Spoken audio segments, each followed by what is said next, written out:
Hello everyone, আজকের date ছিল 12ই জানুয়ারি 2025 সাল। আর ঘড়িতে এখন বাজে সকাল 7টা। আর এখন আমরা পৌঁছে গেছি বাগডোগরা এয়ারপোর্টে। আমাদের গন্তব্যস্থল হলো শ্রীনগর। বাগডোগরা থেকে ডাইরেক্ট কোনো ফ্লাইট ছিল না, তাই আমাদের কানেক্টিং ফ্লাইটে যেতে হয়েছে। তো আমাদের কলকাতায় ছিল লেওভার, প্রায় 4.5 ঘন্টার মতন লেওভার ছিল। তারপর 3টের সময় কলকাতা টু শ্রীনগর আমাদের ডাইরেক্ট ফ্লাইট ছিল। আমরা একদিকে যেমন প্রচণ্ড এক্সাইটেড ছিলাম, সেরকম একটু চিন্তিতও ছিলাম, কারণ এই ফ্লাইটটা ছিল আমাদের পাপা মানে আমার ছেলে মাহিরাজের ফার্স্ট ফ্লাইট। ওর বয়স মাত্র 7 মাস। ফ্লাইটে ওঠার পর ও কেমন রিয়াকশন দেবে এখন সেটাই দেখার বিষয়। তবে একটা কথা বলি, বাগডোগরা এয়ারপোর্টে যে আমরা এত সোয়েটার জ্যাকেট পরে এসেছি, এগুলোর সত্যি কোনো প্রয়োজন নেই। প্রচণ্ড গরম লাগছিল। একমাত্র এগুলো কাশ্মীরে পড়লেই ঠিক আছে। তার আগে এরপরে যখন আমরা কলকাতা যাব তখন তো আরও গরম।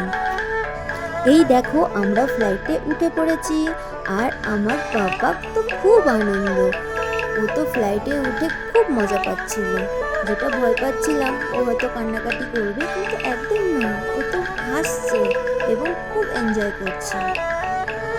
আমরা কিন্তু কাশ্মীর যাওয়ার আগে পাপাকে ডাক্তারের কাছে পুরো চেক করিয়ে নিয়ে পারমিশন নিয়ে তারপর রওনা দিয়েছি। ডাক্তার বলেছিল প্লেন টেক অফ আর ল্যান্ড করার সময় পাপাকে ফিডিং করাতে। আসলে পাপা এত ছোট্ট বয়সে কাশ্মীর যাচ্ছে, সেই জন্য আমি এই স্মৃতিগুলো ব্লগের মাধ্যমে ভিডিও করে রাখছি, যাতে বড় হয়েও এগুলো দেখতে পায়।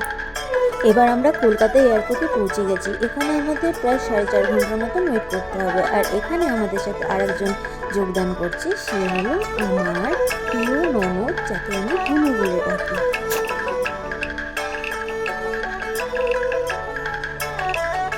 এবার আমরা সবাই একসাথে শ্রীনগরের উদ্দেশ্যে যাত্রা করব।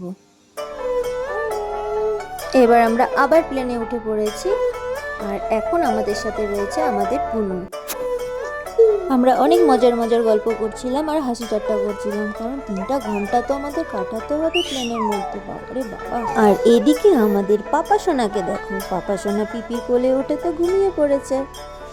আর কিছুক্ষণের মধ্যেই আমরা শ্রীনগর পৌঁছে যাব।